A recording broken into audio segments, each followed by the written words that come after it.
I welcome you all. ਅੱਜ ਦੀ ਇਸ video 'ਚ ਮੈਂ ਆਪ ਸਭ ਦਾ ਸਵਾਗਤ ਕਰਦਾ। ਅੱਜ ਦੇ ਇਸ ਵਿਚਾਰ ਚਰਚਾ 'ਚ ਅਸੀਂ ਗੱਲ ਕਰਾਂਗੇ ਘਰੇਲੂ ਆਰਥਿਕ ਯੋਜਨਾਬੰਦੀ ਨਾ ਕਰਨ ਦੇ ਕਾਰਨਾਂ ਬਾਰੇ। Reasons to avoid financial planning। ਅਸੀਂ ਪਿਛਲੀਆਂ ਵੀਡੀਓਜ਼ ਦੇ ਵਿੱਚ ਇਸ ਵਿਚਾਰ ਚਰਚਾ ਕਰ ਚੁੱਕੇ ਹਾਂ ਕਿ ਫਾਈਨੈਂਸ਼ੀਅਲ ਪਲਾਨਿੰਗ ਕੀ ਹੁੰਦੀ ਹੈ, ਵਿੱਤੀ ਯੋਜਨਾਬੰਦੀ ਕੀ ਹੈ, ਇਹਦੀ ਸਾਨੂੰ ਕਿਉਂ ਲੋੜ ਹੈ, ਇਹਦੀ ਕੀ ਮਹੱਤਤਾ ਹੈ। ਤਾਂ ਇੰਨਾ ਕੁਝ ਸਮਝਣ ਦੇ ਬਾਵਜੂਦ ਵੀ ਸਾਡੇ ਮਨ 'ਚ ਇੱਕ ਪ੍ਰਸ਼ਨ ਉੱਠਦਾ ਹੈ ਕਿ ਫਿਰ ਬਹੁਤ ਸਾਰੇ ਲੋਕ ਜਾਂ ਜ਼ਿਆਦਾਤਰ ਲੋਕ ਇਹ ਆਰਥਿਕ ਯੋਜਨਾਬੰਦੀ ਕਿਉਂ ਨਹੀਂ ਕਰਦੇ। ਇਹਦਾ ਕਾਰਨ ਕੀ ਹੈ? ਇਹਦੇ ਇੱਕ ਨਹੀਂ ਬਹੁਤ ਸਾਰੇ ਕਾਰਨ ਹੈ। ਅੱਜ ਅਸੀਂ ਰਲ ਮਿਲ ਕੇ ਉਹਨਾਂ ਕਾਰਨਾਂ ਬਾਰੇ ਹੀ ਵਿਚਾਰ ਚਰਚਾ ਕਰਾਂਗੇ। ਤੁਸੀਂ ਪੂਰੀ ਵੀਡੀਓ ਨੂੰ ਅਖੀਰ ਤੱਕ ਦੇਖੋ ਔਰ ਤੁਸੀਂ ਇਸ ਵਿਸ਼ੇ ਤੇ ਕੀ ਸੋਚਦੇ ਹੋ। ਤੁਹਾਡੇ ਮਨ ਦੇ ਵਿੱਚ ਕਿਹੜੇ-ਕਿਹੜੇ ਕਾਰਨ ਸਮਝ ਆ ਰਹੇ ਹੈ ਜਾਂ ਤੁਹਾਡੀ ਜ਼ਿੰਦਗੀ, ਤੁਹਾਡੇ ਘਰ ਪਰਿਵਾਰ ਦੇ ਹਾਲਾਤਾਂ ਦੇ ਮੁਤਾਬਕ ਦੇ ਅਨੁਸਾਰ ਤੁਹਾਨੂੰ ਕੀ ਲੱਗਦਾ ਕਿ ਆਹ ਕਾਰਨ ਨੇ ਜਿਹਦੇ ਕਰਕੇ ਸਧਾਰਨ ਮਨੁੱਖ, ਸਧਾਰਨ ਪਰਿਵਾਰ ਘਰੇਲੂ ਆਰਥਿਕ ਵਿੱਤੀ ਯੋਜਨਾਬੰਦੀ ਨਹੀਂ ਕਰਦੇ। ਇਹਦੇ ਕੀ ਕਾਰਨ ਨੇ? ਇਹ ਸਾਰੇ ਕਾਰਨ ਜੋ ਤੁਹਾਨੂੰ ਸਹੀ ਲੱਗਦੇ ਆ ਤੁਹਾਡੇ ਮਨ ਮੁਤਾਬਕ, ਤੁਹਾਡੀ ਸੋਚ, ਤੁਹਾਡੇ ਵਿਚਾਰ ਮੁਤਾਬਕ, ਤੁਹਾਡੇ ਮਤ ਮੁਤਾਬਕ, ਉਹ ਕਮੈਂਟ ਸੈਕਸ਼ਨ ਦੇ ਵਿੱਚ ਕਮੈਂਟ ਕਰਕੇ ਦੱਸੋ। ਤਾਂ ਬਹੁਤ ਸਾਰੇ ਕਾਰਨ ਦੇ ਵਿੱਚੋਂ ਪਹਿਲਾ ਕਾਰਨ ਜਿਹਦੇ ਬਾਰੇ ਅਸੀਂ ਗੱਲ ਕਰਨ ਜਾ ਰਹੇ ਹਾਂ ਉਹ ਕਾਰਨ ਹੈ ਕਿ ਬਹੁਤ ਸਾਰੇ ਲੋਕ ਵਿੱਤੀ ਯੋਜਨਾਬੰਦੀ ਨੂੰ ਸਮਝਦੇ ਨਹੀਂ ਹੈ, ਫਾਈਨੈਂਸ਼ੀਅਲ ਪਲਾਨਿੰਗ ਨੂੰ ਸਮਝਦੇ ਨਹੀਂ, ਜਾਂ ਪੂਰੀ ਡੂੰਘਾਈ 'ਚ ਨਹੀਂ ਸਮਝਦੇ, ਜਾਂ ਪੂਰਨ ਗੱਲ ਨੂੰ ਨਹੀਂ ਸਮਝਦੇ, ਪਾਰਸ਼ਲੀ ਸਮਝਦੇ ਆ, ਅਧੂਰਾ ਸਮਝਦੇ ਆ, ਅੱਧ-ਪਚੱਧ ਸਮਝਦੇ ਆ। ਇਹ ਸਭ ਤੋਂ ਵੱਡਾ ਕਾਰਨ ਮੈਨੂੰ ਲੱਗਦਾ ਕਿ ਜਿਸ ਕਾਰਨ ਬਹੁਤ ਸਾਰੇ ਲੋਕ, ਲੱਖਾਂ ਲੋਕ ਘਰੇਲੂ ਆਰਥਿਕ ਵਿੱਤੀ ਯੋਜਨਾਬੰਦੀ ਨਹੀਂ ਕਰਦੇ। ਜਿਹੜੀ ਗੱਲ ਸਾਨੂੰ ਚੰਗੀ ਤਰ੍ਹਾਂ ਸਮਝ ਨਾ ਆਵੇ, ਜਿਸ ਗੱਲ ਬਾਰੇ ਸਾਨੂੰ ਪੂਰਨ ਗਿਆਨ ਪ੍ਰਾਪਤ ਨਾ ਹੋਵੇ, ਤਾਂ ਇਹ ਬਿਲਕੁਲ ਹੀ ਇੱਕ ਕੁਦਰਤੀ ਗੱਲ ਹੈ ਕਿ ਅਸੀਂ ਉਹਦੇ 'ਚ ਬਹੁਤੀ ਦਿਲਚਸਪੀ ਨਹੀਂ ਲੈਂਦੇ, ਜਾਂ ਅਸੀਂ ਉਸ ਨੂੰ ਕਰਨ ਦੀ ਕੋਸ਼ਿਸ਼ ਨਹੀਂ ਕਰਦੇ, ਜਾਂ ਉਸ ਨੂੰ ਕਰਨ ਲਈ ਸਾਡੇ ਅੰਦਰ ਹੌਸਲਾ, ਹਿੰਮਤ, ਉਤਸ਼ਾਹ ਜਾਂ ਆਤਮ ਵਿਸ਼ਵਾਸ ਨਹੀਂ ਪੈਦਾ ਹੁੰਦਾ, ਪੂਰੀ ਤਰ੍ਹਾਂ ਪੈਦਾ ਨਹੀਂ ਹੁੰਦਾ। ਤਾਂ ਇਹਨੂੰ ਚੰਗੀ ਤਰ੍ਹਾਂ ਨਾ ਸਮਝਣਾ ਇੱਕ ਬਹੁਤ ਵੱਡਾ ਕਾਰਨ ਹੈ ਕਿ ਬਹੁਤ ਸਾਰੇ ਲੋਕ ਫਾਈਨੈਂਸ਼ੀਅਲ ਪਲਾਨਿੰਗ ਨਹੀਂ ਕਰਦੇ। ਜੇ ਅਸੀਂ ਹੋਰ ਕਾਰਨਾਂ ਦੀ ਗੱਲ ਕਰੀਏ, ਹੋਰ ਵੀ ਬਹੁਤ ਸਾਰੇ ਕਾਰਨ ਨੇ। ਜਿਵੇਂ ਬਹੁਤ ਸਾਰੇ ਲੋਕ ਇਸ ਗੱਲ ਨੂੰ ਮੰਨਦੇ ਹੀ ਨਹੀਂ ਕਿ ਫਾਈਨੈਂਸ਼ੀਅਲ ਪਲਾਨਿੰਗ ਨਾਲ ਵੀ ਕੋਈ ਚੀਜ਼ ਹੁੰਦੀ ਹੈ, ਜਾਂ ਸਧਾਰਨ ਮਨੁੱਖਾਂ ਨੂੰ ਇਹਦੀ ਕੋਈ ਜ਼ਰੂਰਤ ਹੀ ਨਹੀਂ ਹੈ। ਉਹਨਾਂ ਦਾ ਇਸ ਤਰ੍ਹਾਂ ਦਾ ਮੰਨਣਾ ਹੈ, ਉਹਦੇ ਕਨਸੈਪਟ ਨੂੰ ਨਹੀਂ ਮੰਨਦੇ ਹੈਗੇ, ਇਹਦੇ ਸੰਕਲਪ ਦੀ ਧਾਰਨਾ ਨੂੰ ਵੀ ਨਹੀਂ ਮੰਨਦੇ, ਇਹਦੇ ਨਾਲ ਸਹਿਮਤੀ ਨਹੀਂ ਹੁੰਦੇ ਕਿ ਇਹਦੀ ਤਾਂ ਕੋਈ ਜ਼ਰੂਰਤ ਹੀ ਹੈ ਨਹੀਂ। ਤਾਂ ਜਦੋਂ ਅਸੀਂ ਕਿਸੇ ਚੀਜ਼ ਦੀ ਮਹੱਤਤਾ ਹੀ ਨਹੀਂ ਸਮਝਾਂਗੇ, ਉਹਦੀ ਲੋੜ ਨੂੰ ਹੀ ਨਹੀਂ ਸਮਝਾਂਗੇ, ਤਾਂ ਫਿਰ ਉਹਦੇ ਕਰਨ ਦਾ ਸਵਾਲ ਹੀ ਪੈਦਾ ਨਹੀਂ ਹੁੰਦਾ। ਤਾਂ ਇਹ ਵੀ ਇੱਕ ਵੱਡਾ ਕਾਰਨ ਹੈ ਕਿ ਕੁਝ ਲੋਕ ਇਸ ਨੂੰ, ਇਹਦੇ ਕਨਸੈਪਟ ਨੂੰ, ਇਹਦੀ ਧਾਰਨਾ ਨਾਲ ਹੀ ਸਹਿਮਤ ਨਹੀਂ ਹੈ, ਜਾਂ ਇਹਦੀ ਮਹੱਤਤਾ ਨੂੰ ਨਹੀਂ ਸਮਝਦੇ। ਇਸ ਕਾਰਨ ਉਹ ਫਾਈਨੈਂਸ਼ੀਅਲ ਪਲਾਨਿੰਗ ਨਹੀਂ ਕਰਦੇ। ਬਹੁਤ ਸਾਰੇ ਲੋਕਾਂ ਦੇ ਵੱਖਰੇ ਵੱਖਰੇ ਕਾਰਨ ਨੇ। ਕਈ ਹੋਰ ਲੋਕਾਂ ਦਾ ਕਾਰਨ ਹੈ ਕਿ ਫਾਈਨੈਂਸ਼ੀਅਲ ਪਲਾਨਿੰਗ ਹੈ ਜਿਹੜੀ, ਇਹ ਸਿਰਫ ਅਮੀਰ ਲੋਕਾਂ ਲਈ ਹੈ। ਜਿਵੇਂ ਮੈਂ ਪਿਛਲੀਆਂ ਵੀਡੀਓ 'ਚ ਵੀ ਤੁਹਾਡੇ ਨਾਲ ਗੱਲ ਸਾਂਝੀ ਕੀਤੀ ਸੀ ਕਿ ਬਹੁਤ ਸਾਰੇ ਲੋਕਾਂ ਨੇ ਮੰਨਣਾ ਹੈ ਕਿ ਜਿਹਦੇ ਕੋਲੇ ਬਹੁਤ ਜ਼ਿਆਦਾ ਪੈਸਾ ਹੈ, ਜਿਹਦੀ ਆਮਦਨ ਬਹੁਤ ਜ਼ਿਆਦਾ ਹੈ, ਉਸੇ ਨੂੰ ਹੀ ਫਾਈਨੈਂਸ਼ੀਅਲ ਪਲਾਨਿੰਗ ਜਾਂ ਫਾਈਨੈਂਸ਼ੀਅਲ ਮੈਨੇਜਮੈਂਟ ਦੀ ਲੋੜ ਹੈ। ਸਾਡੇ ਕੋਲੇ ਪੈਸੇ ਹੀ ਬਹੁਤ ਥੋੜਾ ਹੈ। ਤਾਂ ਅਮੀਰ ਲੋਕਾਂ ਵਾਸਤੇ ਬਣੀ ਹੋਈ ਹੈ ਫਾਈਨੈਂਸ਼ੀਅਲ ਪਲਾਨਿੰਗ। ਇਹ ਇੱਕ ਵੱਡਾ ਕਾਰਨ ਹੈ ਕਿ ਆਮ ਸਧਾਰਨ ਲੋਕ, ਮੱਧ ਵਰਗੀ ਜਾਂ ਨਿਮਨ ਮੱਧ ਵਰਗ, ਲੋਅਰ ਮਿਡਲ ਕਲਾਸ ਨਾਲ ਸੰਬੰਧਿਤ ਲੋਕ ਜਾਂ ਲੋਅਰ ਕਲਾਸ ਨਾਲ ਸੰਬੰਧਿਤ ਲੋਕ ਆਪਣੀ ਜ਼ਿੰਦਗੀ 'ਚ ਆਪਣੇ ਪਰਿਵਾਰ ਦੇ ਲਈ ਬਿਲਕੁਲ ਵੀ ਕੋਈ ਫਾਈਨੈਂਸ਼ੀਅਲ ਪਲਾਨਿੰਗ ਨਹੀਂ ਕਰਦੇ, ਕਿਉਂਕਿ ਉਹਨਾਂ ਨੇ ਮਨ ਦੇ ਵਿੱਚ ਇਹ ਗੱਲ ਬਿਠਾ ਰੱਖੀ ਹੈ, ਇਹ ਗੱਲ ਘਰ ਕਰ ਚੁੱਕੀ ਹੈ ਉਹਨਾਂ ਦੇ ਮਨ ਦੇ ਅੰਦਰ, ਉਹਨਾਂ ਦੀ ਸੋਚ ਦੇ ਅੰਦਰ ਇਹ ਗੱਲ ਸਥਾਈ ਰੂਪ ਦੇ ਵਿੱਚ ਬੈਠ ਗਈ ਹੈ ਕਿ ਫਾਈਨੈਂਸ਼ੀਅਲ ਪਲਾਨਿੰਗ ਜਿਹੜੀ ਆਰਥਿਕ ਵਿੱਤੀ ਯੋਜਨਾਬੰਦੀ ਹੈ ਇਹ ਸਿਰਫ ਅਮੀਰ ਲੋਕਾਂ ਲਈ ਹੈ, ਸਧਾਰਨ ਮਨੁੱਖਾਂ ਲਈ ਨਹੀਂ ਹੈ, ਸਧਾਰਨ ਪਰਿਵਾਰਾਂ ਲਈ ਨਹੀਂ ਹੈ। ਜਦ ਬਹੁਤ ਸਾਰੇ ਲੋਕਾਂ ਨੂੰ ਇਸ ਤਰ੍ਹਾਂ ਵੀ ਮਹਿਸੂਸ ਹੁੰਦਾ ਹੈ, ਉਹ ਛੋਟਾ ਮੋਟਾ ਆਪਣੇ ਪੱਧਰ ਦੀ ਜਿੰਨੀ ਕੁ ਕੋਸ਼ਿਸ਼ ਕਰਦੇ ਨੇ, ਜਾਂ ਹਫ਼ਤੇ ਲਈ, 2 ਹਫ਼ਤਿਆਂ ਲਈ, ਜਾਂ ਮੋਟੀਆਂ ਗੱਲਾਂ ਫਾਈਨੈਂਸ਼ੀਅਲ ਪਲਾਨਿੰਗ ਨਾਲ ਸੰਬੰਧਿਤ ਕਰ ਲਈਆਂ, ਉਹ ਉਸੇ ਨਹੀਂ ਮੰਨ ਲੈਂਦੇ ਕਿ ਅਸੀਂ ਪੂਰਨ ਫਾਈਨੈਂਸ਼ੀਅਲ ਪਲਾਨਿੰਗ ਕਰ ਲਈ, ਪੂਰਨ ਵਿੱਤੀ ਯੋਜਨਾਬੰਦੀ ਅਸੀਂ ਆਲਰੇਡੀ ਕਰ ਰੱਖੀ ਹੈ, ਤਾਂ ਸਾਨੂੰ ਹੋਰ ਹੁਣ ਇਹਦੇ ਤੋਂ ਜ਼ਿਆਦਾ ਕੁਝ ਕਰਨ ਦੀ ਲੋੜ ਨਹੀਂ ਹੈ। ਮਤਲਬ ਉਹ ਅਧੂਰੀ ਚੀਜ਼ ਨੂੰ ਜਾਂ ਪਾਰਸ਼ਲੀ ਉਹਨੂੰ ਕਰ ਲਿਆ, ਇਨੀਸ਼ੀਅਲ ਸਟੇਜ ਤੇ ਕਰ ਲਿਆ, ਉਹਨੇ ਆਰੰਭਕ ਅਵਸਥਾ 'ਚ ਨੇ ਹਜੇ, ਪਰ ਉਸੇ ਨੂੰ ਹੀ ਪੂਰਨ ਮੰਨ ਲੈਂਦੇ, ਉੱਥੇ ਹੀ ਰੁਕ ਜਾਂਦੇ। ਉਹਨੂੰ ਚੰਗੀ ਤਰ੍ਹਾਂ ਜਾਣਨ, ਸਮਝਣ ਦੀ, ਸਿੱਖਣ ਦੀ ਕੋਸ਼ਿਸ਼ ਹੀ ਨਹੀਂ ਕਰਦੇ, ਜਾਂ ਕਿਸੇ ਪੇਸ਼ੇਵਰਾਨਾ ਵਿਅਕਤੀ ਦੀ ਮਦਦ ਲੈਣ ਦੀ ਕੋਸ਼ਿਸ਼ ਨਹੀਂ ਕਰਦੇ। ਇਹ ਇੱਕ ਬਹੁਤ ਵੱਡਾ ਕਾਰਨ ਹੈ ਕਿ ਉਹ ਆਰੰਭਕ ਸਟੇਜ ਤੇ ਹੀ ਰੁਕ ਜਾਂਦੇ। ਕਈ ਵਿਅਕਤੀ ਇਸ ਤਰ੍ਹਾਂ ਸੋਚਦੇ ਆ ਕਿ ਫਾਈਨੈਂਸ਼ੀਅਲ ਪਲਾਨਿੰਗ ਸਿਰਫ ਜਿਹੜੇ ਲੋਕ ਵੱਡੀਆਂ ਇਨਵੈਸਟਮੈਂਟਸ ਕਰਦੇ ਨੇ, ਇਹਦੀ ਸਿਰਫ ਉਹਨਾਂ ਨੂੰ ਲੋੜ ਹੈ, ਸਧਾਰਨ ਮਨੁੱਖਾਂ ਨੂੰ ਲੋੜ ਨਹੀਂ ਹੈ। ਅਸੀਂ ਕੋਈ ਵੱਡੀ ਬਹੁਤ ਸਾਰੇ ਲੋਕ ਸੋਚਦੇ ਨੇ ਕਿ ਸਿਰਫ ਨਿਵੇਸ਼ ਕਰਨ ਲਈ, ਇਨਵੈਸਟਮੈਂਟਸ ਕਰਨ ਲਈ, ਬੜੀ ਜਿਹਦੇ ਕੋਲੇ ਪੂੰਜੀ ਹੈ, ਜਿਹਨੇ ਕੋਈ ਨਵੇਂ ਕਾਰੋਬਾਰ 'ਚ ਧੰਦਾ ਚਲਾਉਣਾ, ਕੋਈ ਰੁਜ਼ਗਾਰ, ਨਵੇਂ ਫੈਕਟਰੀ ਖੋਲ੍ਹਣੀ ਹੈ, ਮਿਲ ਖੋਲ੍ਹਣੀ ਹੈ, ਨਵੀਂ ਦੁਕਾਨ ਲੈਣੀ ਹੈ, ਜਿਹਦੇ ਕੋਲੇ ਵੱਡੀ ਇਨਵੈਸਟਮੈਂਟ ਹੈ ਕਰਨ ਨੂੰ, ਸਿਰਫ ਉਸੇ ਨੂੰ ਹੀ ਫਾਈਨੈਂਸ਼ੀਅਲ ਪਲਾਨਿੰਗ ਦੀ ਲੋੜ ਹੁੰਦੀ ਹੈ। ਜਿਸ ਵਿਅਕਤੀ ਨੇ ਇਨਵੈਸਟਮੈਂਟ ਨਹੀਂ ਕਰਨੀ ਜਾਂ ਵੱਡੀ ਇਨਵੈਸਟਮੈਂਟ ਨਹੀਂ ਹੈ, ਜਿਹਦੇ ਕੋਲੇ ਕੋਈ ਲੰਮੀ ਚੌੜੀ ਪੂੰਜੀ ਨਹੀਂ ਹੈ, ਤੇ ਜਦੋਂ ਉਹਨੇ ਇਨਵੈਸਟਮੈਂਟ ਹੀ ਨਹੀਂ ਕਰਨੀ, ਤਾਂ ਇਹੋ ਜਿਹੇ ਵਿਅਕਤੀਆਂ ਦਾ ਮਤ ਹੈ, ਇਹਨਾਂ ਦੀ ਰਾਏ ਹੈ ਕਿ ਫਿਰ ਉਹਨੂੰ ਫਾਈਨੈਂਸ਼ੀਅਲ ਪਲਾਨਿੰਗ ਦੀ ਕੀ ਲੋੜ ਹੈ। ਕਹਿਣ ਦਾ ਮਤਲਬ ਉਹ ਫਾਈਨੈਂਸ਼ੀਅਲ ਪਲਾਨਿੰਗ ਨੂੰ ਇਨਵੈਸਟਮੈਂਟ ਨਾਲ ਜੋੜ ਕੇ ਦੇਖਦੇ ਆ ਕਿ ਸਿਰਫ ਉਸੇ ਵਿਅਕਤੀ ਨੂੰ ਲੋੜ ਹੈ ਜਿਹਨੇ ਇਨਵੈਸਟਮੈਂਟ ਕਰਨੀ।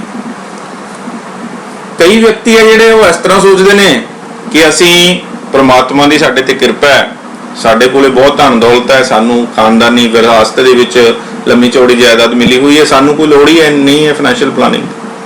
ਸਾਡੇ ਕੋਲੇ ਜਿਹੜਾ ਪੈਸਾ, ਜਿਹੜੀ ਜਾਇਦਾਦ ਹੈ, ਉਸੇ ਤੋਂ ਹੀ ਆਮਦਨ ਆਈ ਜਾਂਦੀ ਹੈ, ਅਸੀਂ ਉਹਨੂੰ ਖਾ ਪੀ ਰਹੇ ਹਾਂ, ਆਪਣੀ ਜ਼ਿੰਦਗੀ ਬਤੀਤ ਕਰ ਰਹੇ ਹਾਂ, ਤੇ ਸਾਡੇ ਲਈ ਕੋਈ ਪਰੇਸ਼ਾਨੀ, ਦਿੱਕਤ ਵਾਲੀ ਗੱਲ ਨਹੀਂ ਹੈ। ਕਿਸੇ ਕਿਸਮ ਦੀ ਸਾਨੂੰ ਇਹਦੇ 'ਚ ਕੋਈ ਬਦਲਾਅ ਕਰਨ ਦੀ ਲੋੜ ਨਹੀਂ, ਕਿਸੇ ਨਵੇਂ ਆਮਦਨ ਸਰੋਤ ਦੀ ਲੋੜ ਨਹੀਂ, ਸਾਨੂੰ ਕੋਈ ਬਚਤ ਕਰਨ ਦੀ ਲੋੜ ਨਹੀਂ, ਸਾਨੂੰ ਕੋਈ ਨਿਵੇਸ਼ ਕਰਨ ਦੀ ਲੋੜ ਨਹੀਂ, ਸਾਨੂੰ ਕੋਈ ਬਜਟ ਬਣਾਉਣ ਦੀ ਲੋੜ ਨਹੀਂ, ਕੋਈ ਰਿਟਾਇਰਮੈਂਟ ਪਲਾਨ ਕਰਨ ਦੀ ਲੋੜ ਨਹੀਂ, ਕਿਉਂਕਿ ਸਾਡੇ ਕੋਲੇ ਪੈਸਾ ਬਹੁਤ ਜ਼ਿਆਦਾ ਹੈ ਔਰ ਸਾਨੂੰ ਫ੍ਰੀ ਦੇ ਵਿੱਚ, ਵਿਰਾਸਤ ਦੇ ਵਿੱਚੋਂ ਪੈਸਾ ਮਿਲਿਆ ਹੋਇਆ, ਪ੍ਰਮਾਤਮਾ ਨੇ ਸਾਨੂੰ ਬਹੁਤ ਜ਼ਿਆਦਾ ਪੈਸਾ ਦਿੱਤਾ ਹੈ। ਤਾਂ ਅਜਿਹਾ ਵਰਗ ਹੈ, ਇੱਕ ਅਜਿਹੀ ਜਮਾਤ ਹੈ ਜਿਹੜੇ ਲੋਕ ਫਾਈਨੈਂਸ਼ੀਅਲ ਪਲਾਨਿੰਗ ਨੂੰ ਅਵੋਇਡ ਕਰਦੇ ਨੇ। ਇੱਕ ਹੋਰ ਵਰਗ ਹੈ ਜਿਹੜੇ ਲੋਕ ਸੋਚਦੇ ਆ ਕਿ ਇਹਦੇ ਲਈ ਸਾਨੂੰ ਜ਼ਿਆਦਾ ਸਮਾਂ ਦੇਣ ਦੀ ਲੋੜ ਨਹੀਂ, ਜ਼ਿਆਦਾ ਮਿਹਨਤ ਕਰਨ ਦੀ ਲੋੜ ਨਹੀਂ, ਇਹਨੂੰ ਅਸੀਂ ਚੁਟਕੀਆਂ 'ਚ ਕਰ ਸਕਦੇ ਹਾਂ, ਅਸੀਂ ਜ਼ੁਬਾਨੀ ਕਰ ਸਕਦੇ ਹਾਂ, ਅਸੀਂ ਹਰ ਇੱਕ ਚੀਜ਼ ਨੂੰ ਮੌਕੇ ਦੀ ਮੌਕੇ ਸੋਚ ਸਕਦੇ ਹਾਂ, ਹਰ ਇੱਕ ਚੀਜ਼ ਨੂੰ ਕਰਨ ਤੋਂ ਕੁਝ ਮਿੰਟ ਪਹਿਲਾਂ, ਕੁਝ ਸਕਿੰਟ ਪਹਿਲਾਂ ਜਾਂ ਇੱਕ ਦਿਨ ਪਹਿਲਾਂ ਸੋਚ ਕੇ ਉਹਨੂੰ ਕਰ ਸਕਦੇ ਹਾਂ, ਅਸੀਂ ਉਹਨੂੰ ਬੜੇ ਸੌਖੇ ਢੰਗ ਦੇ ਨਾਲ ਹੈਂਡਲ ਕਰ ਸਕਦੇ ਹਾਂ। ਇਸ ਤਰ੍ਹਾਂ ਦੇ ਸੋਚ ਰੱਖਣ ਵਾਲੇ, ਇਸ ਤਰ੍ਹਾਂ ਦਾ ਮਨ ਰੱਖਣ ਵਾਲੇ ਬਹੁਤ ਸਾਰੇ ਲੋਕ ਨੇ ਜਿਹੜੇ ਫਾਈਨੈਂਸ਼ੀਅਲ ਪਲਾਨਿੰਗ ਨੂੰ ਅਵੋਇਡ ਕਰਦੇ ਨੇ। ਇੱਕ ਹੋਰ ਤਰ੍ਹਾਂ ਦੇ ਵਿਅਕਤੀ ਨੇ, ਕਿਉਂਕਿ ਵਿਅਕਤੀਗਤ ਭਿੰਨਤਾਵਾਂ ਨੇ, ਸਮਾਜ ਦੇ ਅੰਦਰ ਬਹੁਤ ਲੰਮੀ ਚੌੜੀ ਪਾਪੂਲੇਸ਼ਨ, ਆਬਾਦੀ ਹੈ ਖਾਸ ਕਰਕੇ ਸਾਡੇ ਦੇਸ਼ ਦੀ, ਤਾਂ ਉਹਦੇ ਵਿੱਚ ਬੜੇ ਵਰਗ ਨੇ, ਬੜੇ ਅਲੱਗ-ਅਲੱਗ ਵਰਗਾਂ ਦੇ ਲੋਕ ਰਹਿੰਦੇ, ਅਲੱਗ-ਅਲੱਗ ਉਹਨਾਂ ਦਾ ਪਾਲਣ ਪੋਸ਼ਣ ਹੈ, ਅਲੱਗ-ਅਲੱਗ ਉਹਨਾਂ ਦਾ ਮਾਨਸਿਕ ਪੱਧਰ ਹੈ, ਅਲੱਗ-ਅਲੱਗ ਉਹਨਾਂ ਦਾ ਯੋਗਤਾ ਸਮਰੱਥ ਹੈ, ਅਲੱਗ-ਅਲੱਗ ਉਹਨਾਂ ਦੀ ਪੜ੍ਹਾਈ ਲਿਖਾਈ ਦਾ ਪੱਧਰ ਹੈ। ਤਾਂ ਇੱਕ ਵਰਗ ਇਹੋ ਜਿਹਾ ਹੈ ਜਾਂ ਇੱਕ ਮਨੁੱਖੀ ਸੁਭਾਅ ਇਸ ਤਰ੍ਹਾਂ ਦਾ ਕੁਝ ਲੋਕਾਂ ਦਾ, ਜਿਹੜੇ ਹਮੇਸ਼ਾ ਕਸ਼ਮਕਸ਼ 'ਚ ਫਸੇ ਰਹਿੰਦੇ ਨੇ, ਜਿਹੜੇ ਹਰ ਇੱਕ ਕੰਮ 'ਚ ਲੇਟ ਹੁੰਦੇ ਨੇ, ਜਿਹੜੇ ਥੋੜੇ ਜਿਹੇ ਢਿੱਲੇ ਨੇ, ਇਹ ਵੀ ਫਾਈਨੈਂਸ਼ੀਅਲ ਪਲਾਨਿੰਗ ਨੂੰ ਬਿਲਕੁਲ ਨਹੀਂ ਕਰਦੇ। ਇਹਨਾਂ ਦੀ ਇੱਕ ਹੈਬਿਟ ਹੈ, ਇੱਕ ਆਦਤ ਹੈ ਇਸ ਤਰ੍ਹਾਂ ਦੀ ਕਿ ਕਿਸੇ ਕੰਮ ਨੂੰ ਲੈ ਕੇ ਇਨੀਸ਼ੀਏਟਿਵ ਨਹੀਂ ਲੈ ਸਕਦੇ, ਇਨੀਸ਼ੀਏਟ ਨਹੀਂ ਕਰ ਸਕਦੇ, ਕਿਸੇ ਨਵੇਂ ਕੰਮ ਨੂੰ ਆਰੰਭ ਹੀ ਨਹੀਂ ਕਰ ਸਕਦੇ, ਸ਼ੁਰੂ ਨਹੀਂ ਕਰ ਸਕਦੇ। ਤਾਂ ਕਿਉਂਕਿ ਬਚਪਨ ਤੋਂ ਇਹਨਾਂ ਨੇ ਫਾਈਨੈਂਸ਼ੀਅਲ ਪਲਾਨਿੰਗ ਨਹੀਂ ਦੇਖੀ, ਤਾਂ ਇਹ ਨਵੀਂ ਚੀਜ਼ ਕਰਨ ਨੂੰ ਤਿਆਰ ਹੀ ਨਹੀਂ। ਜੇ ਕਰਨ ਦੀ ਕੋਸ਼ਿਸ਼ ਕਰਦੇ ਤਾਂ ਬਹੁਤ ਲੇਟ ਹੋ ਜਾਂਦੇ, ਉਦੋਂ ਤੱਕ ਉਹਦਾ ਸਮਾਂ ਲੰਘ ਚੁੱਕਿਆ ਹੁੰਦਾ, ਫਿਰ ਉਹਨੂੰ ਕਰਨ ਦੀ ਲੋੜ ਜਾਂ ਨੈਸੈਸਿਟੀ ਉਹ ਖਤਮ ਹੋ ਜਾਂਦੀ। ਇਹੋ ਜਿਹੇ ਵਿਅਕਤੀ ਵੀ ਆਪਣੇ ਇਸ ਸੁਭਾਅ ਕਰਕੇ, ਆਪਣੇ ਇਸ ਸੁਭਾਅ ਦੀ, ਆਪਦੇ ਚਰਿੱਤਰ ਦੀ ਵਿਸ਼ੇਸ਼ਤਾ ਕਰਕੇ ਇਹਨੂੰ ਅਵੋਇਡ ਕਰਦੇ ਨੇ, ਇਹ ਤੋਂ ਬਚਣ ਦੀ ਕੋਸ਼ਿਸ਼ ਕਰਦੇ ਨੇ। ਔਰ ਇਸ ਤੋਂ ਬਿਨਾ ਹੋਰ ਵੀ ਕਈ ਕਾਰਨ ਨੇ ਜਿਨ੍ਹਾਂ ਕਰਕੇ ਲੋਕ ਹੈ ਜਿਹੜੇ ਉਹ ਫਾਈਨੈਂਸ਼ੀਅਲ ਪਲਾਨਿੰਗ ਨੂੰ ਅਵੋਇਡ ਕਰਦੇ ਨੇ। ਉਹਨਾਂ ਕਾਰਨਾਂ ਦੇ ਵਿੱਚ ਇੱਕ ਨਹੀਂ, ਬਹੁਤ ਸਾਰੇ ਕਾਰਨ ਨੇ ਜਿਨ੍ਹਾਂ ਕਰਕੇ ਫਾਈਨੈਂਸ਼ੀਅਲ ਪਲਾਨਿੰਗ ਹੈ ਜਿਹੜੀ ਉਹਨੂੰ ਅਵੋਇਡ ਕੀਤਾ ਜਾਂਦਾ ਹੈ। ਜਿਵੇਂ ਅਸੀਂ ਹੁਣ ਦੇਖ ਰਹੇ ਹਾਂ ਕਿ ਸਾਡੇ ਕੋਲ ਇੱਕ ਡਾਇਗਰਾਮ ਬਣੀ ਹੋਈ ਹੈ, ਇਸ ਡਾਇਗਰਾਮ ਦੇ ਵਿੱਚ ਬਹੁਤ ਸਾਰੇ ਕਾਰਨ ਨੇ ਜਿਹੜੇ ਉਹ ਮੈਂ ਦਿਖਾਉਣ ਦੀ, ਸਮਝਾਉਣ ਦੀ, ਦੱਸਣ ਦੀ, ਸਿੱਖਣ ਦੀ, ਖੁਦ ਆਪ ਸਮਝਣ ਦੀ ਕੋਸ਼ਿਸ਼ ਕਰ ਰਹੇ ਹਾਂ ਤੁਹਾਡੇ ਨਾਲ ਰਲ ਮਿਲ ਕੇ। ਜਿਵੇਂ ਪਹਿਲੀ ਗੱਲ ਹੈ ਜਿਹੜੀ ਇਹਦੇ ਵਿੱਚ ਕਾਰਨ ਅਸੀਂ ਦੱਸਿਆ ਹੈ ਕਿ ਕਿਉਂ ਨਹੀਂ ਫਾਈਨੈਂਸ਼ੀਅਲ ਪਲਾਨਿੰਗ ਸਾਨੂੰ ਚਾਹੀਦੀ, ਲੋਕ ਇਸ ਤਰ੍ਹਾਂ ਕਿਉਂ ਸੋਚਦੇ ਆ। ਸਭ ਤੋਂ ਪਹਿਲਾ ਕਾਰਨ ਹੈ ਕਿ ਬਹੁਤ ਸਾਰੇ ਵਿਅਕਤੀ ਇਸ ਤਰ੍ਹਾਂ ਮੰਨਦੇ ਆ ਕਿ ਵੀ ਅਸੀਂ ਤਾਂ ਬਹੁਤ ਹੀ ਗਰੀਬ ਵਿਅਕਤੀ ਹਾਂ, ਅਸੀਂ ਆਪਦੀਆਂ ਮੁੱਢਲੀਆਂ ਲੋੜਾਂ ਹੀ ਬੜੀਆਂ ਔਖੀਆਂ ਪੂਰੀ ਕਰਦੇ ਹਾਂ, ਅਸੀਂ ਬੜੀ ਸਧਾਰਨ ਜ਼ਿੰਦਗੀ ਬਤੀਤ ਕਰ ਰਹੇ ਹਾਂ, ਸਾਡੀ ਰੋਜੀ ਰੋਟੀ ਬੜੀ ਮੁਸ਼ਕਲ ਨਾਲ ਚੱਲਦੀ ਹੈ, ਤਾਂ ਸਾਨੂੰ ਫਾਈਨੈਂਸ਼ੀਅਲ ਪਲਾਨਿੰਗ ਦੀ ਕੀ ਲੋੜ ਹੈ, ਅਸੀਂ ਇਸ ਤੋਂ ਕੀ ਕਰਾਣਾ, ਸਾਨੂੰ ਇਹਦੀ ਕੋਈ ਵੀ ਜ਼ਰੂਰਤ ਨਹੀਂ ਹੈ। ਇਸ ਤਰ੍ਹਾਂ ਦਾ ਉਹਨਾਂ ਦਾ ਮੰਨਣਾ ਹੈ ਕਿ ਸਾਡੇ ਕੋਲੇ ਬਚਤ ਕਰਨ ਲਈ ਕੋਈ ਪੈਸਾ ਨਹੀਂ, ਨਿਵੇਸ਼ ਕਰਨ ਲਈ ਕੋਈ ਪੈਸਾ ਨਹੀਂ, ਤਾਂ ਅਸੀਂ ਕਿਹਦੀ ਪਲਾਨਿੰਗ ਕਰੀਏ। ਇਸ ਤੋਂ ਬਿਨਾ ਬਹੁਤ ਸਾਰੇ ਵਿਅਕਤੀ ਇਸ ਤਰ੍ਹਾਂ ਦੇ ਹੈ ਜਿਹੜੇ ਇਹ ਮੰਨਦੇ ਹੈ ਕਿ ਬਹੁਤ ਸਾਨੂੰ ਹਾਈ ਰਿਟਰਨ ਚਾਹੀਦੀਆਂ ਨੇ, ਬਹੁਤ ਹਾਈ ਰਿਟਰਨ ਚਾਹੀਦੀ ਹੈ। ਇਸ ਤਰ੍ਹਾਂ ਦੇ ਵਿਅਕਤੀ ਵੀ ਨੇ ਕਿ ਸਾਨੂੰ ਬਹੁਤ ਹਾਈ ਰਿਟਰਨ ਚਾਹੀਦੀ ਹੈ, ਸਾਨੂੰ ਹੋਰ ਫਾਈਨੈਂਸ਼ੀਅਲ ਪਲਾਨਿੰਗ 'ਚ ਕੋਈ ਦਿਲਚਸਪੀ ਨਹੀਂ, ਕੋਈ ਇੰਟਰਸਟ ਨਹੀਂ, ਕੋਈ ਰੁਚੀ ਨਹੀਂ। ਕੋਈ ਇਹੋ ਜਿਹੀ ਸਕੀਮ ਦੱਸੋ ਜਿਹਦੇ ਨਾਲ ਪੈਸੇ ਦੁੱਗਣੇ, ਚੌਗਣੇ, 10 ਗੁਣਾ, 100 ਗੁਣਾ, 1000 ਗੁਣਾ, ਲੱਖ ਗੁਣਾ ਵੱਧ ਜਾਣ, ਅਸੀਂ ਰਾਤੋਂ ਰਾਤ ਕਰੋੜਪਤੀ ਬਣ ਜਾਈਏ। ਤਾਂ ਸਾਡੀ ਭਾਰਤੀਆਂ ਦੀ ਮਾਨਸਿਕਤਾ ਇਸ ਤਰ੍ਹਾਂ ਦੀ ਸਦੀਆਂ ਤੋਂ ਹੀ ਰਹੀ ਹੈ। ਤਾਂ ਇਸ ਤਰ੍ਹਾਂ ਦੇ ਬਹੁਤ ਸਾਰੇ ਵਿਅਕਤੀ ਨੇ ਜਿਹੜਿਆਂ ਦਾ ਇਹ ਮੰਨਣਾ ਹੈ ਕਿ ਸਾਨੂੰ ਵੱਧ ਤੋਂ ਵੱਧ ਰਿਟਰਨ ਵਾਲਾ ਕੋਈ ਸਕੀਮ ਦੱਸੋ ਜਿਹਦੇ ਨਾਲ ਪੈਸਾ 10 ਗੁਣਾ 100 ਗੁਣਾ 1000 ਗੁਣਾ ਲੱਖ ਗੁਣਾ ਵੱਧ ਜੇ, ਅਸੀਂ ਰਾਤੋਂ ਰਾਤ ਕਰੋੜਪਤੀ ਬਣ ਜਾਈਏ। ਇਹ ਅੱਜ ਦੀ ਸਮੱਸਿਆ ਨਹੀਂ, ਬਹੁਤ ਪਿਛਲੇ ਲੰਮੇ ਸਮੇਂ ਤੋਂ ਸਾਡੇ ਭਾਰਤੀਆਂ ਦੀ ਮਾਨਸਿਕਤਾ ਦੇ ਵਿੱਚ ਇਹ ਚੀਜ਼ ਘਰ ਕਰ ਚੁੱਕੀ ਹੈ। ਸਾਡੇ ਮਾਨਸਿਕ ਵਿਵਹਾਰ ਦਾ ਇੱਕ ਅਨਿੱਖੜ ਅੰਗ ਬਣ ਚੁੱਕੀ ਹੈ।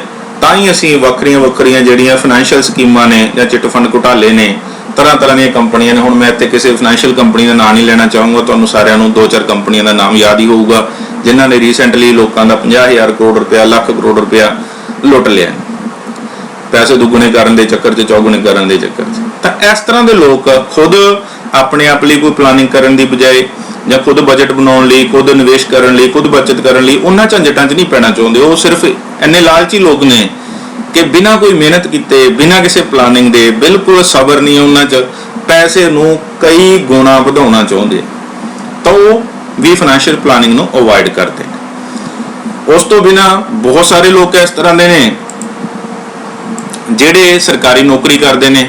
ਉਹਨਾਂ ਦੀ ਮਾਨਸਿਕਤਾ ਇਸ ਤਰ੍ਹਾਂ ਦੀ ਬਣ ਜਾਂਦੀ ਹੈ ਕਿ ਸਾਨੂੰ ਤਾਂ ਸਰਕਾਰ ਵੱਲੋਂ ਜਿਹੜੀਆਂ ਹੈ ਸਹੂਲਤਾਂ ਮਿਲ ਜਾਣੀਆਂ, ਜਾਂ ਪੈਨਸ਼ਨ ਮਿਲ ਜਾਣੀ ਹੈ, ਜਾਂ ਰਿਟਾਇਰਮੈਂਟ ਦੇ ਉੱਤੇ ਪੈਸੇ ਮਿਲ ਜਾਣੇ ਹੈ, ਉਹਨਾਂ ਟਾਈਮ ਸਾਨੂੰ ਸੈਲਰੀ ਮਿਲੀ ਜਾਣੀ ਹੈ, ਬੱਚੀ ਤਨਖਾਹ ਮਿਲੀ ਜਾਣੀ ਹੈ, ਤਾਂ ਸਾਨੂੰ ਤਾਂ ਕਿਸੇ ਫਾਈਨੈਂਸ਼ੀਅਲ ਪਲਾਨਿੰਗ ਦੀ ਲੋੜ ਹੀ ਨਹੀਂ। ਹਰ ਇੱਕ ਮਹੀਨੇ ਪੈਸਾ ਆਈ ਜਾਣਾ ਹੈ, ਰਿਟਾਇਰਮੈਂਟ ਤੇ ਵੀ ਸਾਨੂੰ ਪੈਸੇ ਮਿਲ ਜਾਣੇ ਹੈ, ਹੋਰ ਸਾਨੂੰ ਕੋਈ ਮੈਡੀਕਲ ਸਹੂਲਤ ਮਿਲ ਜਾਣੀ ਹੈ, ਜਾਂ ਰਿਟਾਇਰਮੈਂਟ ਤੋਂ ਬਾਅਦ ਵੀ ਸਾਨੂੰ ਪੈਨਸ਼ਨ ਮਿਲ ਜਾਣੀ।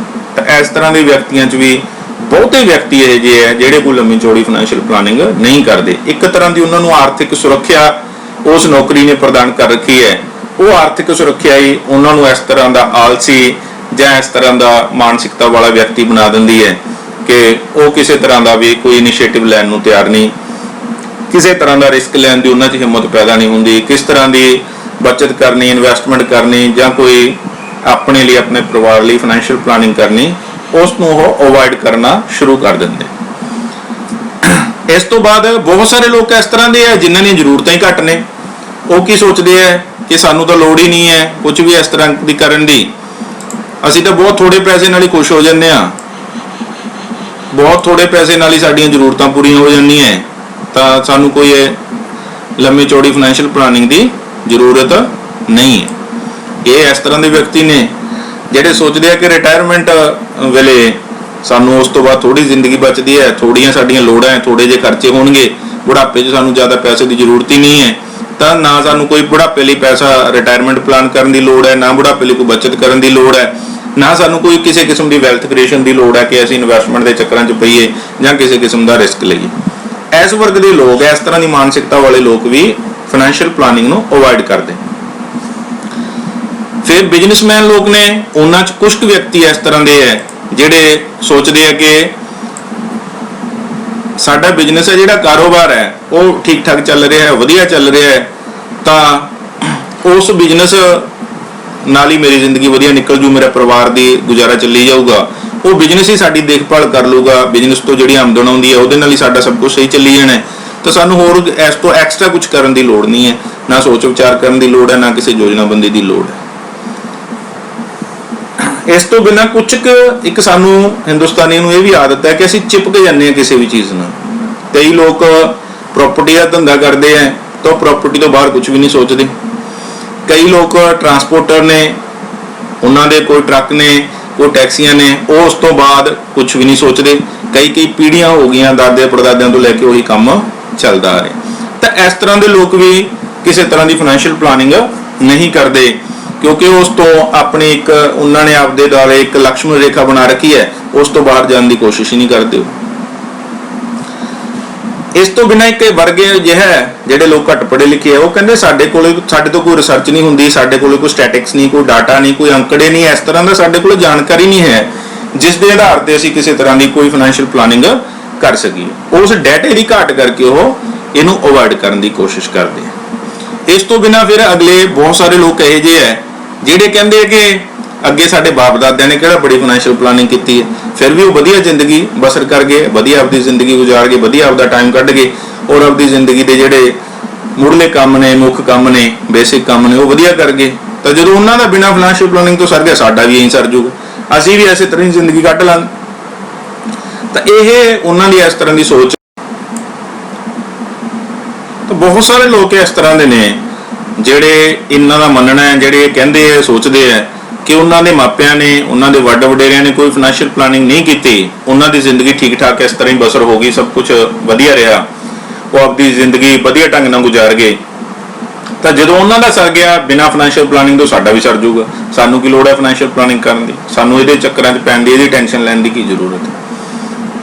ਉਹਨਾਂ ਦੀ ਇਸ ਤਰ੍ਹਾਂ ਦੀ ਸੋਚ ਇੱਕ ਕਾਰਨ ਬਣ ਜਾਂਦੀ ਹੈ ਜਿਹੜੀ ਉਹਨਾਂ ਨੂੰ ਫਾਈਨੈਂਸ਼ੀਅਲ ਪਲਾਨਿੰਗ ਨਹੀਂ ਕਰਨ ਦਿੰਦੀ, ਜਾਂ ਇਹਨੂੰ ਸਿੱਖਣ ਨਹੀਂ ਦਿੰਦੀ, ਇਹਨੂੰ ਸਮਝਣ ਨਹੀਂ ਦਿੰਦੀ, ਇਹਦੀ ਲੋੜ ਨੂੰ ਨਹੀਂ ਸਮਝਣ ਦਿੰਦੀ, ਇਹਦੀ ਮਹੱਤਤਾ ਨੂੰ ਨਹੀਂ ਸਮਝਣ ਦਿੰਦੀ, ਇਸ ਦੇ ਕੀ ਲਾਭ ਨੇ ਉਹਨਾਂ ਲਾਭਾਂ ਤੋਂ ਉਹਨਾਂ ਨੂੰ ਦੂਰ ਰੱਖਦੀ ਹੈ।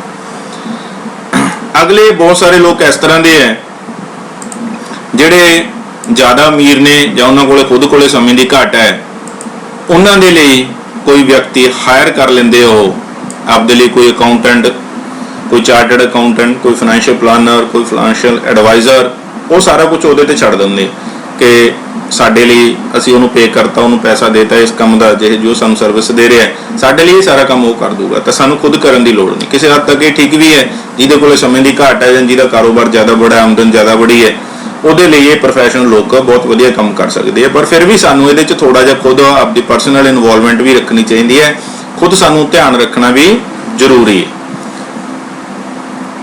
ਅੱਛਾ, ਕਈ ਕੰਜ਼ਰਵੇਟਿਵ ਲੋਕ ਨੇ, ਬੜੇ ਟ੍ਰੈਡੀਸ਼ਨਲ ਜਾਂ ਪੁਰਾਣੇ ਖਿਆਲਾਤ ਦੇ ਵਿਚਾਰਾਂ ਦੇ ਲੋਕ ਨੇ, ਜਿਹੜੇ ਰਿਸਕ ਲੈਣ ਤੋਂ ਬਹੁਤ ਜ਼ਿਆਦਾ ਡਰਦੇ ਆ। ਉਹਨਾਂ ਦਾ ਕੀ ਮੰਨਣਾ ਹੈ ਕਿ ਸਾਨੂੰ ਜੇ ਅਸੀਂ ਇਨਵੈਸਟਮੈਂਟ ਕਰਾਂਗੇ ਸਾਨੂੰ ਕੀ ਗਰੰਟੀ ਹੈ ਕੋਈ ਰਿਟਰਨ ਆਊਗੀ ਕਿ ਨਹੀਂ, ਕਿਆ ਪਤਾ ਸਾਡਾ ਪੈਸਾ ਪ੍ਰੋਟੈਕਟਡ ਰਹੂਗਾ ਕਿ ਨਹੀਂ, ਸਾਡਾ ਪੈਸਾ ਡੁੱਬ ਹੀ ਨਾ ਜਾਵੇ ਕਿਤੇ। ਤਾਂ ਉਹ ਵੀ ਕਿਸੇ ਕਿਸਮ ਦੀ ਆਪਣੇ ਲਈ, ਆਪਣੇ ਪਰਿਵਾਰ ਲਈ ਵੈਲਥ ਕ੍ਰੀਏਟ ਨਹੀਂ ਕਰ ਸਕਦੇ।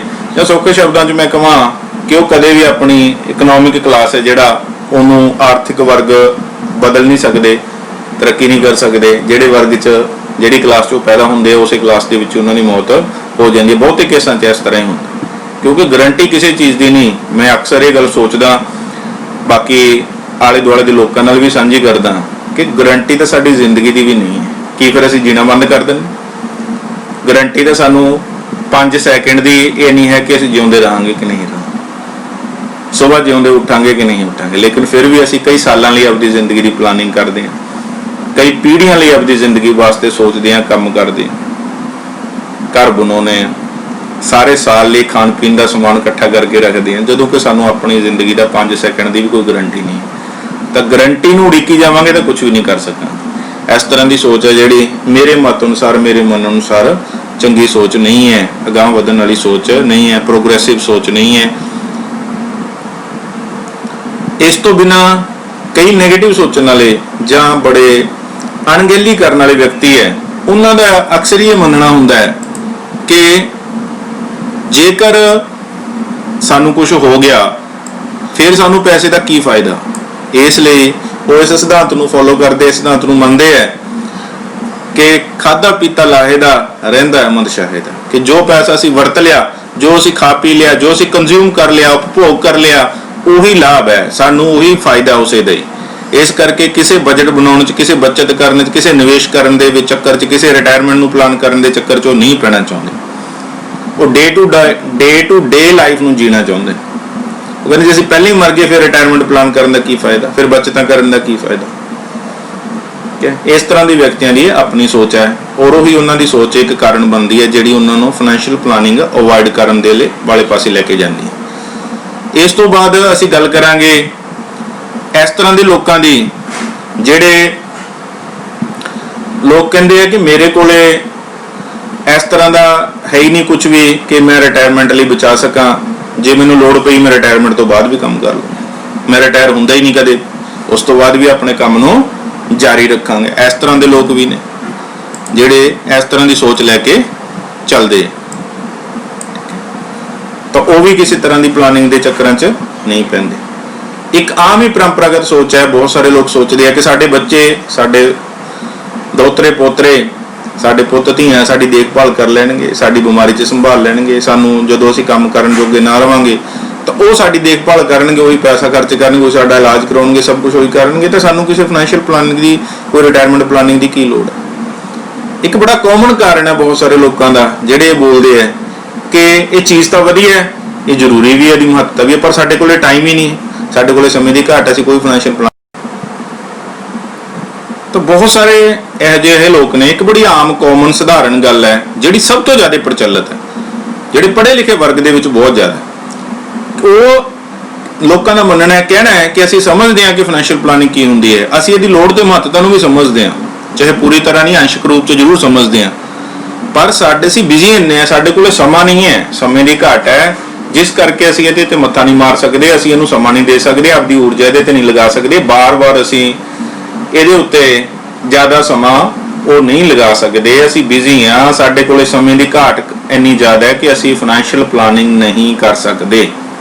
ਇਸ ਤਰ੍ਹਾਂ ਦਾ ਇੱਕ ਬਹੁਤ ਵੱਡਾ ਵਰਗ ਹੈ ਸਮਾਜ ਦੇ ਵਿੱਚ, ਵਿਸ਼ੇਸ਼ ਕਰਕੇ ਸਾਡੇ ਭਾਰਤੀ ਵਿਅਕਤੀਆਂ ਦੇ ਅੰਦਰ, ਪੰਜਾਬੀ ਵਿਅਕਤੀਆਂ ਦੇ ਅੰਦਰ। ਉਹਨਾਂ ਦਾ ਇਹੀ ਬਿਜ਼ੀ ਹੋਣਾ ਜਾਂ ਸਮਾਂ ਨਾ ਹੋਣ ਦਾ ਮੈਂ ਤਾਂ ਇਹ ਕਹੂੰਗਾ ਕਿ ਇੱਕ ਬਹਾਨਾ ਹੈ ਸਮਾਂ ਨਾ ਕਰਨ ਦਾ, ਕਿਉਂਕਿ ਕਿਸੇ ਵੀ ਕਿਸਮ ਦੀ ਪਲਾਨਿੰਗ ਹੈ ਜਿਹੜੀ ਉਹ ਸਾਡੇ ਸਮੇਂ ਨੂੰ ਬਚਾਉਂਦੀ ਹੈ, ਸਾਡੀ ਊਰਜਾ ਨੂੰ ਬਚਾਉਂਦੀ ਹੈ, ਸਾਡੇ ਸਾਧਨਾਂ ਨੂੰ, ਸਰੋਤਾਂ ਨੂੰ ਬਚਾਉਂਦੀ ਹੈ, ਉਹਨੂੰ ਸੰਜਮ ਨਾਲ ਵਰਤਣਾ ਸਿਖਾਉਂਦੀ ਹੈ। ਤਾਂ ਉਹ ਸਾਡਾ ਸਮਾਂ ਵਿਅਰਥ ਨਹੀਂ ਜਾਂਦਾ, ਸਾਡਾ ਬਹੁਤ ਸਾਰਾ ਸਮਾਂ, ਪੈਸਾ, ਊਰਜਾ ਬਚਤ ਹੁੰਦੀ ਹੈ ਉਹਦੇ ਨਾਲ।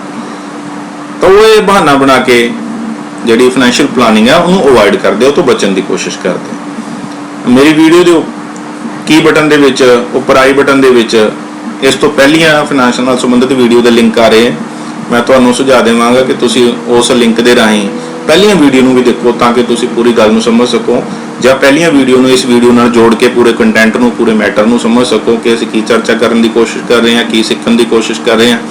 ਇਸ ਤੋਂ ਬਿਨਾਂ ਆਪ ਸਾਰਿਆਂ ਨੂੰ ਇਹ ਵੀ ਬੇਨਤੀ ਹੈ ਕਿ ਮੇਰੇ ਚੈਨਲ ਨੂੰ ਸਬਸਕ੍ਰਾਈਬ ਕਰੋ ਔਰ ਬੈਲ ਆਈਕਨ ਦਬਾਓ ਤਾਂ ਕਿ ਮੇਰੀ ਹਰ ਇੱਕ ਵੀਡੀਓ ਦਾ ਨੋਟੀਫਿਕੇਸ਼ਨ ਤੁਹਾਨੂੰ ਸਭ ਤੋਂ ਪਹਿਲਾਂ ਮਿਲਦਾ ਰਹੇ। ਔਰ ਮੇਰੇ ਚੈਨਲ ਨੂੰ, ਮੇਰੀਆਂ ਵੀਡੀਓਜ਼ ਨੂੰ ਆਪਦੇ ਦੋਸਤਾਂ ਨਾਲ, ਆਪਦੇ ਪਰਿਵਾਰ ਨਾਲ, ਆਪਦੇ ਰਿਸ਼ਤੇਦਾਰਾਂ ਨਾਲ ਸਾਂਝੀਆਂ ਕਰੋ ਤਾਂ ਕਿ ਉਹਨਾਂ ਤੱਕ ਵੀ ਪਹੁੰਚ ਸਕਣ, ਜਿਹੜੀ ਗੱਲ ਅਸੀਂ ਕਰਨ ਦੀ ਕੋਸ਼ਿਸ਼ ਕਰਦੇ ਹਾਂ ਇਹਨੂੰ ਉਹ ਵੀ ਸਮਝ ਸਕਣ, ਇਹਨੂੰ ਉਹ ਵੀ ਸ਼ੇਅਰ ਕਰ ਸਕਣ, ਸਿੱਖ ਸਕਣ, ਇਹ ਤੋਂ ਕੋਈ ਲਾਭ ਉਠਾ ਸਕਣ, ਇਹਦੀ ਉਪਯੋਗਤਾ ਨੂੰ ਸਮਝਣ, ਇਹਦੀ ਮਹੱਤਤਾ ਨੂੰ ਸਮਝਣ। ਤੁਹਾਡਾ ਸਭ ਦਾ ਬਹੁਤ ਬਹੁਤ ਧੰਨਵਾਦ।